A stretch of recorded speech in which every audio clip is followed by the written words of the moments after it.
Assalamualaikum warahmatullahi wabarakatuh. Bagaimana kabar hari ini?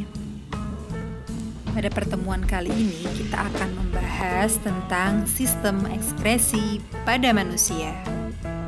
Sebelum mulai pembelajaran, mari kita berdoa terlebih dahulu. Rabbi zidni ilman warzuqni fahman waj'alni minas sholihin. Berdoa selesai. Sebelum memulai pembelajaran, akan Ibu ingatkan kembali, di masa pandemi ini harus selalu menjaga 3M. Apa itu 3M? 3M adalah memakai masker, menjaga jarak, dan mencuci tangan menggunakan sabun. Kita perlu untuk terus menjaga dan menjalankan 3M sebagai protokol kesehatan selama pandemi COVID dan untuk mencegah penularan. Baik, kita akan memulai pembelajaran. Sebelum itu, Ibu akan bertanya, apakah ada yang tahu apa itu sistem ekskresi? Ya, betul. Sebelum kita membahas tentang sistem ekskresi, yang harus kita ketahui terlebih dahulu yaitu proses pengeluaran zat sisa pada tubuh manusia terbagi menjadi 3. Yang pertama, ekskresi, kedua, sekresi, dan yang ketiga, defekasi. Ekskresi merupakan proses pengeluaran zat hasil metabolisme yang tidak dibutuhkan lagi oleh tubuh.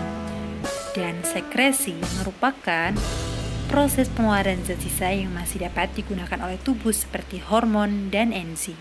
Yang terakhir adalah defekasi. Defekasi merupakan proses pengeluaran zat sisa hasil pencernaan melalui anus. Selanjutnya, macam-macam organ ekskresi. Pada tubuh manusia terdapat 4 organ ekskresi, diantaranya yaitu ginjal, kulit, hati, dan paru-paru. Keempat organ ini memiliki fungsi dan kinerjanya masing-masing.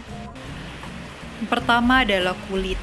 Kulit merupakan lapisan jaringan pelindung terluar terdapat di permukaan tubuh. Kulit termasuk organ ekskresi karena mampu mengeluarkan zat-zat sisa berupa kelenjar keringat.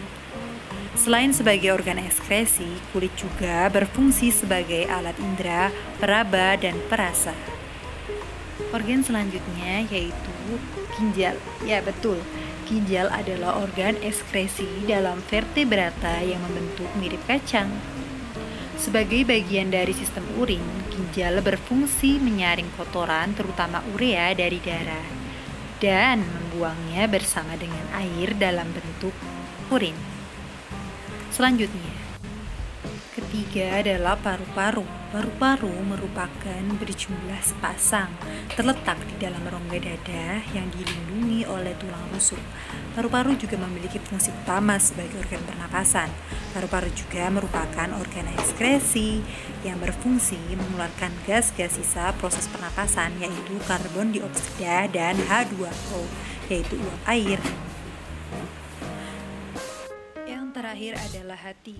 Ya, benar, hati salah satu organ ekskresi juga yang berada di dalam rongga perut sebelah kanan di bawah diafragma yang dilindungi oleh selaput tipis bernama kapsul hepatis.